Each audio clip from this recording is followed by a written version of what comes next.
देखो ये कथा हो रही है ना, तो आपको आनंद नहीं आ रहा है, ऐसा लग रहा है ना हमको। अगर आनंद आता ना तो आप ताली भी ऐसे बजा रहे हैं ऐसे, जरा कितने दिन से तुम्हें अन्न नहीं मिला हो, और तुम्हारे घर में अगर शादी होती, विवाह होता, तो क्या ऐसे ही बैठे रहते? बताएं, जो भगवान की कथा में नाचता है ना, उसको 84 लाख योनियों में नहीं नाचना पड़ता। और जो गंदे गंदे गानों पर जो उल्टे सीधे गीत गाती हैं माताएं, उनमें नाचते हैं ना, तो किसी का बाप भी नहीं बचा सकता 84 लाख योनियों में जाने से। और यहाँ माता का दरबार है और इसमें आपको शर्म लग रही है। अरे शर्म करनी है ना तो पता है, बुरे कामों से करो। बुरे कार्य से हमेशा शर्म करनी चाहिए, लेकिन भगवान की कथा में शर्म कर रहे हो, बताओ, ये तो बुरा लग रहा है। तो पता चलेगा किस किस को शर्म नहीं है, और जिनको बुरे कार्यों से शर्म होगी ना, वो ही नहीं नाचेगा। जिनको बुरे कार्यों से शर्म आती होगी ना, वो तो नाचेगा, और जिनको नहीं आती होगी ना, वो बैठा रहेगा।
बोली अम्बे मैया की, हनुमान जी महाराज की, भैरव बाबा की। तुम तो बेकार है मैया। देखो हमारे बूढ़े बाबा कितने बढ़िया नाचे हैं और कितनी बेटी हैं, पर जिनको भगवान की कथा में तो शर्म आ रही है। पर नाचे तो बिन पे उल्टे सीधे इन पे, जिन्हों सुनने में शर्म आवे ऐसे इन पे नाचे ना, तो फिर भगवान की कथा में कैसे नाच पाएंगी। पर ऐसा कुछ नहीं है मैया, अभी तो नाचने का समय चालू हो रहा है, खूब नाचना।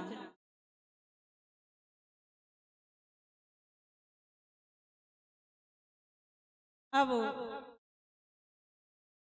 कथा कहाँ चल रही थी, आपको ध्यान है किसी को? कहाँ चल रही थी भैया?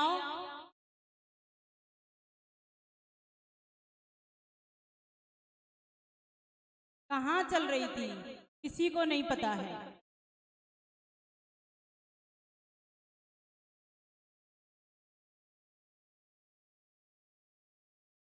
नाचने के चक्कर में कथा निकल गई ना, प्रसंग चल रहा था, हमें ही बताना पड़ेगा वो तो सब चीज। पितामह भीष्म आए थे निषाद राज के यहाँ, जो मत्स्य कन्या थी उनके विवाह के लिए प्रस्ताव लेकर के, और कहा था बोले ऐसे ऐसे शांतनु के साथ में आप विवाह कीजिए। शांतनु के साथ में बोले विवाह तो कर देंगे, लेकिन एक पहले से ही पुत्र तुम हो, जब मेरी बेटी का पुत्र हो गया तो उसको राजगद्दी नहीं मिलेगी, उसको तो आप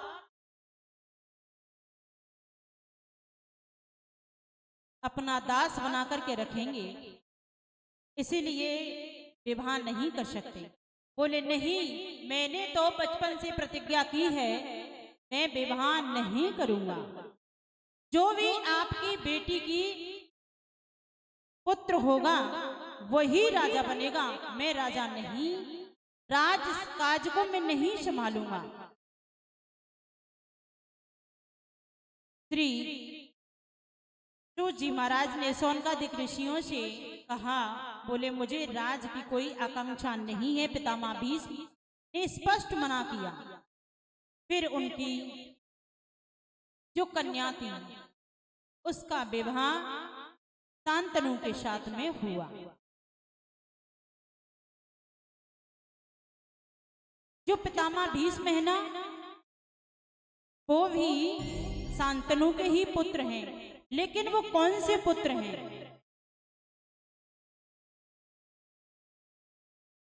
वो गंगा के पुत्र हैं।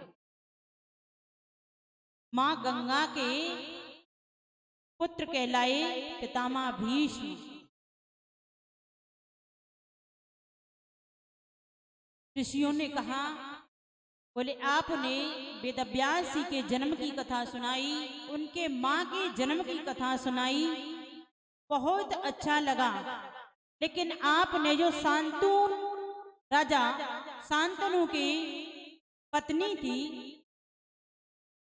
उसके बारे में नहीं बताया। वो कौन थी, कैसे उनका विवाह हुआ? तब कहा, बोले वो 8 में बसु कहलाए।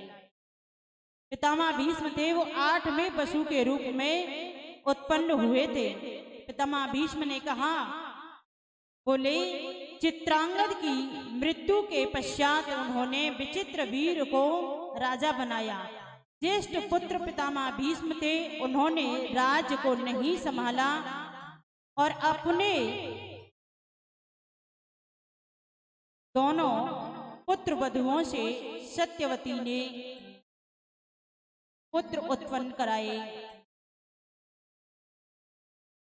उन्हीं से आगे चल करके वंश परंपरा बढ़ी। श्री सूत जी बोले, मुनियो आप सावधान होकर के सुनिए, आगे के प्रसंगों को मैं आपको श्रवण कराऊंगा, लेकिन अभी नहीं। आप लोगों के लिए यहाँ हम भी कराएंगे, लेकिन अभी नहीं, क्योंकि आपकी वो ठंडाई है ना, वो तैयार हो गई है, वो इंतजार कर रही है। तो आप ठंडाई पी लो, और जो ठंडाई पिलाने वाले भैया हैं वो जल्दी से बाल्टियों में डाल के लेके आए और जल्दी इनको पिलाएं।